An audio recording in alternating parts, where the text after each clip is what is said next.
আজকে আমাদের রেকর্ড করে দিয়েছে, ডাইরেক্ট 160 কিলোমিটার এসেছি।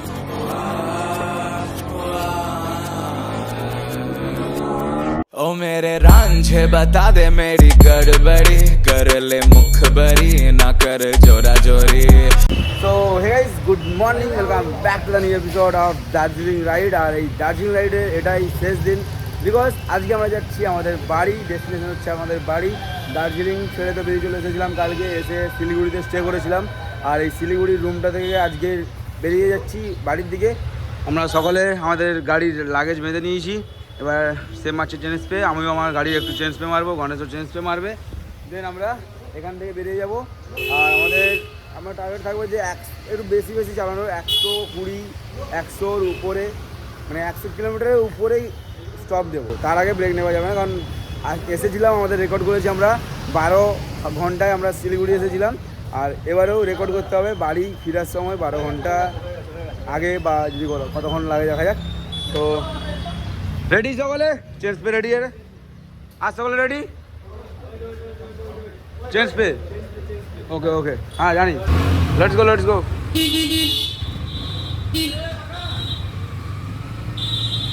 তোমরা গাড়ি ছেড়ে দিলাম এবারে। Let's go guys. ओ मेरे रांझे बता दे मेरी गड़बड़ी कर ले मुखबरी ना कर जोरा जोरी। ऐसी प्रीत मेरी है निगोड़ी चुलबुली करे जो झक जोरी। क्यों ना सूरज की किरणें आने दे मेरे मीत। अब चल जाने दे जो भी बीत। ओ जगे ताने दे उनकी सुने ना। আমাদের প্রথম ব্রেক হলো 123 কিলোমিটারে কৃষ্ণনগর, কিষানগড়। কখন কিষানগঞ্জ, এটা কি জায়গার নাম?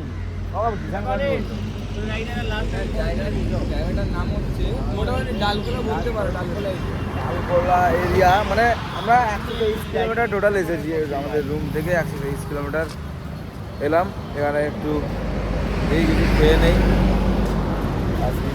খাই খেতে হবে, না খেতে হবে এরকম। খাই তো ভালো, না হলে আবার কিছুক্ষণ পরে গিয়ে রান্না দেবে। তার আমার এমটির এগুলো শেষ হতে যায়, লাভও করতে হবে। সো গাইস, আমরা এবার এখান থেকে বেরাচ্ছি। আর আমাদের নেক্সট ডেস্টিনেশন হবে মালদা। অলমোস্ট ওই 150 কিলোমিটার কাছাকাছি। এইটা 123 না, এটা 150 কিলোমিটার মতোই আমরা এসেছি। তারপরটা ওই রকমই 150 কিলোমিটার কাছাকাছি। তো চলো বেরিয়ে যাই। 3 hours later. ফাইনালি দাঁড়ালাম। আমাদের এই চন্দন বাবু একটু মানে পাগলা হয়ে গেছিল, আজকে আমাদের রেকর্ড করে দিয়েছে। ডাইরেক্ট 160 কিলোমিটার এসেছি, মানে ফার্স্ট টাইম। মানে আজকে 180, 160, পাগলা হয়ে গেছে ও। খাওয়া দাওয়ার কি ইচ্ছা ছিল না চন্দন?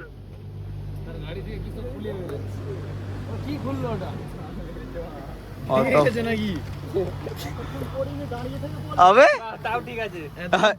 মানে রাস্তায় পড়েনি, এখনই পড়লো।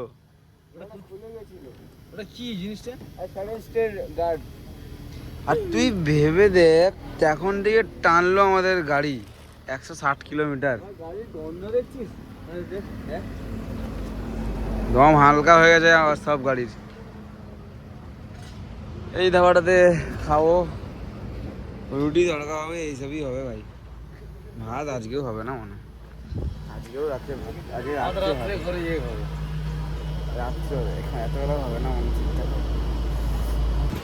আমরা এখানে ভাত পেয়ে গেছি, ভাত আর মাছ। 3-4 দিন আগে থেকে বলে যাচ্ছি রে, 3-4 দিন ধরে বলে যাচ্ছি যে ভাত খাবো। ফাইনালি আজকে ভাত খাবো, খাওয়া মাছ দিয়ে। ধাবাতে খাওয়া দাওয়া কমপ্লিট করে এবার আমরা এখান থেকে বেরোচ্ছি। ভাই সাহেব, ডাইরেক্ট কি বারাসাত? ডাইরেক্ট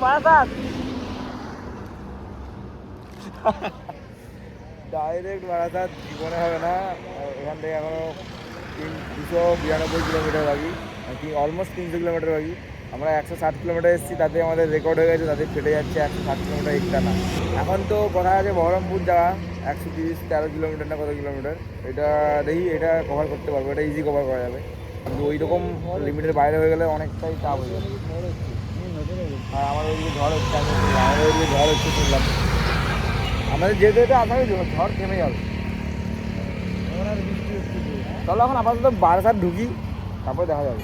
देखो सावन आए रे मन हंसाए मितवा और सारी उम्र ना गवा दे मितवा क्यों सोचे बादल खरे हैं जबकि वो तो रुके हैं क्योंकि बारिश तो आनी है ना। আমরা এর আগে একটা ব্রেক নিয়েছিলাম, কিন্তু সেটাতে কোথাও দাঁড়িয়েছিলাম বলতে অনলি ফর আমার লাগেজটা খুলে গিয়েছিলো, লাগেজটা ঠিক করার জন্যে। তারপর আর কোথাও সেরকম দাঁড়িয়ে লাগেজটা ঠিক করে বেরিয়েছিলাম। দেন এই একেবারে মানে বারাসাত ঢুকার 80-100 কিলোমিটার আগে দাঁড়ালাম, এত দূর এসে দাঁড়িয়েছি। এখনই চাটা খেলাম, এবারে বেরিয়ে যাব। আর ভাবছি এখন 9:30 বেজে গেছে, সকাল 9:30 সময় গাড়ি ছেড়েছিলাম। আজকে এতবেলা ট্রাফিক জ্যামটা ফেসে গেছিলাম, তো যার জন্য 12 ঘন্টায় আসতে পারলাম না। কিন্তু আমরা গিয়েছিলাম, রেকর্ড করেছি যে 12 ঘন্টায় পৌঁছেছি। এবারে যেহেতু 9:30 বেজে গেছে, আমার বারাসাত পৌঁছাতে নাই করে 1.5 ঘন্টা লেগে যাবে। সামথিং কাছাকাছি যেরকম 11টা 11:30 বেজে যাবে। তাই ভাবছি যে আর অত দূর আরও মানে ওখান থেকে আমি আবার যদি ঘর যাই তখন 1টা 1:30 বেজে যাবে আমার গণেশ করবে। তাই আমি বললাম যে চল, যদি হয়তো রূপমের ঘরে থেকে যাবো। রূপম বললো যে অত দূর যাওয়াটা ঠিক হবে না অত রাত্রে, ইভেন আমাদের ঘুমও পাচ্ছে, শরীরে অনেকটাই বুঝতে পারছো, ক্লায়েন্ট হয়ে দেখতে পাচ্ছি মানে কী অবস্থা। তাই রুমও বললো যে অত দূর লাইফ রিস্ক নিয়ে গিয়ে কোনো লাভ নেই, তাই বাড়ি চলে গেলো। তাই ভাবলাম যে কোনো ঘরে আজকে রাত্রে লেগে যাবো, দেন কালকে সকালবেলা বাড়ি চলে যাবো। The next day. ওকে, তো আমরা এবারে আমাদের রূপম হোটেল চেক আউট করছি। দীপঙ্কর হোটেল আমরা চেক আউট করছি। স্যার আমরা আসছি তাহলে। চলো চলো, গাড়িটা এবারে লাগেজটা বাঁধবো। এগুলো তুই নে না নিজে। চলো আমরা এবারে বেঁধে ফাইনালি আমরা যেতে চলেছি বাড়িতে রওনা দিচ্ছি।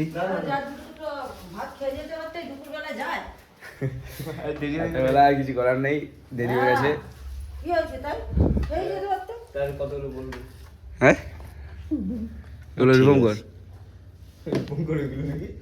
ও আচ্ছা আচ্ছা, চিড়িয়াখানা ঢুকছিলাম, এখানে একটু দেখে নি। আরে জু হয়ে যায় ও, এগুলো এরকম করতে, এটা কি এরকম করতো নাকি? ওই দেখা যাচ্ছে না, খালি চোখে দেখা যাচ্ছে। চলো এবার লাগেজটা বেঁধে আমরা দক্ষিণেশ্বরে চলে এসেছি। দক্ষিণেশ্বরের যে টার্নিংটা নিচ্ছি এবারে। দক্ষিণেশ্বর মন্দিরে এত কাছ থেকে আমরা ঘুরে যাচ্ছি, পরে একদিন আসবো আবার। আমরা যাব এবার বালির ব্রিজ ধরে। যাওয়ার দিনও বালির ব্রিজে দিয়ে দক্ষিণেশ্বর কালী মন্দিরকে দেখতে পাচ্ছিলাম। এদিক থেকে মনে হয় দেখা যাবে না, ওই না দেখা যাচ্ছে। জয় মা তারা। কলকাতা ট্রাফিক জ্যাম হবে না সেটাই হতে পারে। কলকাতা মানেই ট্রাফিক জ্যাম, সব সময় ট্রাফিক জ্যাম, সব সময়। আমরা সেইবারে নাইট রাইড করেছি, মজা পেয়েছিলাম, কোনো লাইন জ্যাম নেই, ঝামেলা শেষ। এর সামনে কোনো গাড়ি নেই, তাও এরই ভঙ্গিমার জন্য। এটার সামনে যেতে পারে, দাঁড়িয়ে যাচ্ছে কেন? এরই ভঙ্গিমার জন্য ট্রাফিকটা জ্যাম হচ্ছে। লেটস গো গাইস, ফাইনালি হাইওয়েতে উঠে গেছি। আর কোনো চিন্তা নেই, ডাইরেক্ট আমাদের ডেস্টিনেশন বাড়ি। মিডলে আপনারা দাঁড়াবো না।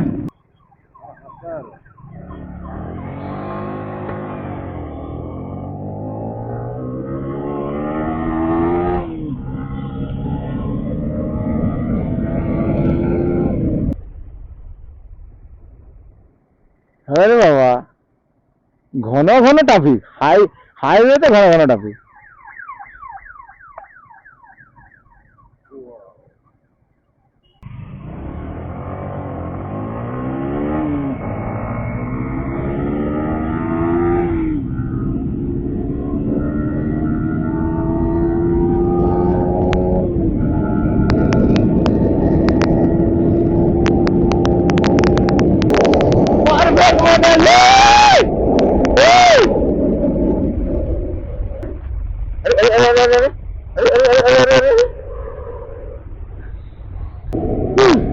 আমরা কলাঘাট ঢুকে গেলাম আর প্রচন্ড জল তিষ্টা পাচ্ছে।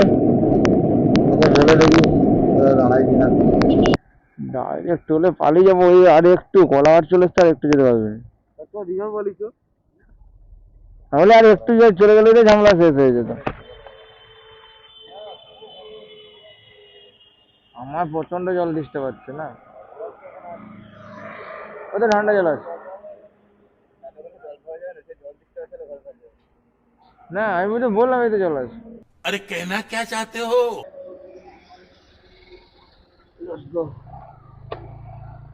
এবার ডাইরেক্ট বাড়ি আর একটু।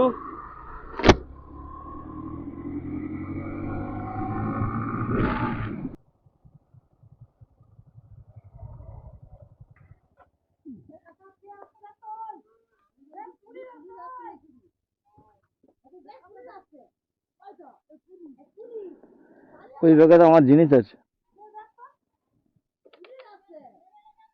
ওই ব্যাগটা বর্ষা দিয়ে আছে ফুল, ওতে ছাতা পাতা সব আছে তো। এখনই খুলে দিবি, ওতে তো সব জিনিস আমারই আছে, বর্ষাটি বাড়ি শুরু থেকে শুরু করে। ওই উপরটাই তো খুলবি, একটাই তো খুলে দিবি।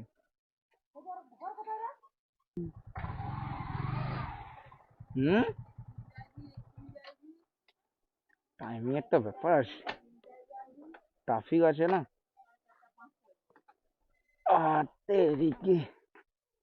এবার এত কিছু নামাতে হবে আর ফ্রেশ হতে হবে, স্নান করবো ঠান্ডা ঠান্ডা কুল জলে। ওকে, তো দার্জিলিং এপিসোড এখানেই শেষ করছি। আজকে আবার ডিউটি জয়েন করলাম, আর বাড়ি এসে একটু রেস্ট নিতে শুয়ে পড়েছিলাম, তো আবার ডিউটি জয়েন করে দিলাম। আবার সেই আগের মতো প্রতিদিন কাজে যাও, বাড়ি আসো, ঘুমিয়ে পড়ো, আবার সকালে কাজে যাও, আবার সেই বোরিং লাইফ। যাই হোক, কাজ তো করতে যাবে, না হলে এই যে ঘুরে এলাম তার পয়সাটা তুলবো কী করে। তোমরা একটু বেশি বেশি করে ভিডিওগুলো শেয়ার করো, যাতে আমার চ্যানেলটা মনিটাইজ হয়ে যায়। হ্যাঁ, এটাও অনেকে বলেছিল যে দার্জিলিং এপিসোডগুলো অনেকটা বড় বড় হয়ে যাচ্ছে।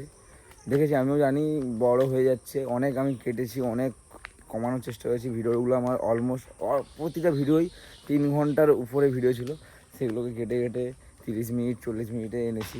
আর কি করবো, এর থেকে কমাতে পারিনি, আর কারণ এর থেকে আরও কমালে সব পার্টি উড়ে যাবে, সব মানে ভিডিও সব এনজয়মেন্টটাই উড়ে যাবে, যে কারণে আমি আর বেশি কাটিনি যতটা আছে। আর ভিডিওটা বড় হয়েছে ঠিকই, দেখো ভিডিওটা টাইম দিয়ে প্রতিটা এপিসোড একটু দেখো, টাইম নাও, সবাই টাইম দিয়ে পুরো ভিডিও দেখবে, পুরো এপিসোডগুলো দেখবে, ভালো লাগবে আশা করি। আর ভালো লাগলে নিচে অবশ্যই কমেন্ট করে দেবে, প্রতিটা এপিসোডে নিচে কমেন্ট করে দিও যে হ্যাঁ এটা ঠিক আছে। তো চলো, এই ব্লগটা এখানে শেষ করে দিচ্ছি, সাথে এপিসোডটাও এখানে শেষ হচ্ছে। যারা এখন আমাদের নাম ইনস্টাতে ফলো করে ফলো করে নিও। তো চলো, টাটা।